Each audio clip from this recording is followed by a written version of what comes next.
دوستو السلام علیکم ورحمۃ اللہ۔ دو نمازوں کو جمع کرنے، جمع بین الصلاتین جس کو کہا جاتا ہے، کا مسئلہ غور سے سن لیں۔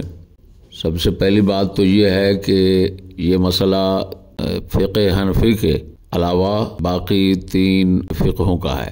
رہی فقہ حنفی تو اس میں بھی یہ مسئلہ موجود ہے، لیکن حج کے باب میں بہار شریعت کے اندر، چنانچہ بہار شریعت دعوت اسلامی والوں کی چھپی ہوئی، اس کی جلد نمبر اول صفحہ نمبر 1063 حج کے بیان میں 60واں ادب لکھا ہوا ہے۔ اس میں یہ موجود ہے، سفر مدینہ طیبہ میں بعد مرتبہ قافلہ نہ ٹھہرنے کے باعث بمجبوری ظہر و عصر ملا کر پڑھنی ہوتی ہے۔ اس کے لیے لازم ہے کہ ظہر کے فرضوں سے فارغ ہونے سے پہلے ارادہ کر لے کہ اسی وقت عصر پڑھوں گا، اور فرض ظہر کے بعد فوراً عصر کی نماز پڑھے، یہاں تک کہ بیچ میں ظہر کی سنتیں بھی نہ ہوں۔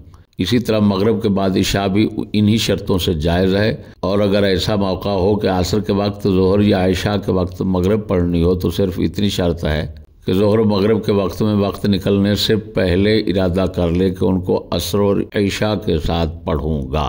یہ جب فقہ حنفی بہار شریعت مولانا امجد علی اعظمی رحمہ اللہ وغفر اللہ کی کتاب میں موجود ہے، تو جو بعض لوگ اعتراض کرتے ہیں اور کہتے ہیں یہ نیا فرقہ نکل آیا اور یہ فلاں، یہ ان کی جہالت کا نتیجہ ہے۔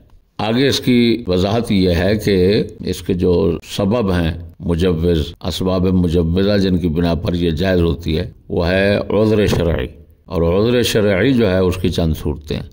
پہلی صورت یہ ہے کہ بندہ سفر پہ ہے، تو سفر کی مجبوری کی وجہ سے دو نمازیں جمع کر لیتا ہے تو ٹھیک ہے۔ دوسرا بیمار آدمی ہے، گھر پہ ہے، بیماری اور تکلیف کی وجہ سے الگ الگ وضو کرنا، نماز پڑھنا اس کے لیے مشکل ہے، تو وہ بھی نمازیں جمع کر سکتا ہے۔ تیسرا جلسہ ہے، جلسے کے اندر عوام زیادہ ہوتی ہے، ایک دم وضو کرنا اور پھر نماز پڑھنا ان کے لیے مشکل ہو جاتا ہے، کوئی حضرات نماز چھوڑ دیتے ہیں، نماز ان سے نہیں پڑھی جاتی، ایسے لوگوں کے لیے بھی فرض ہے کہ وہ دو نمازیں جمع کر کے بیٹھیں تاکہ تقریر ختم ہونے تک نماز جانے کا خطرہ نہ رہے۔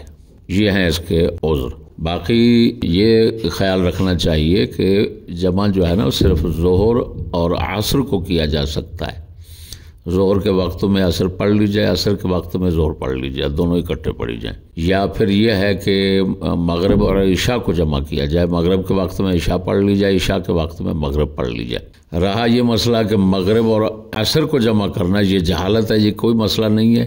اگر کسی نے ایسا کیا ہوا ہے تو وہ نماز دوبارہ پڑھے۔ یہ ہے وضاحت اس مسئلے کی۔ ہمارے دوستوں کو یہ سننا چاہیے اور سمجھنا چاہیے، اور بعد میں یہ ایسے ویسے بغیر عذر کے گھر میں جمع کر لینا اپنی مرضی سے، یہ سخت گناہ کا کام ہے۔ جنہوں نے کیا ان کو نماز دوبارہ پڑھنی پڑے گی۔ فضل احمد چشتی سند اللہ۔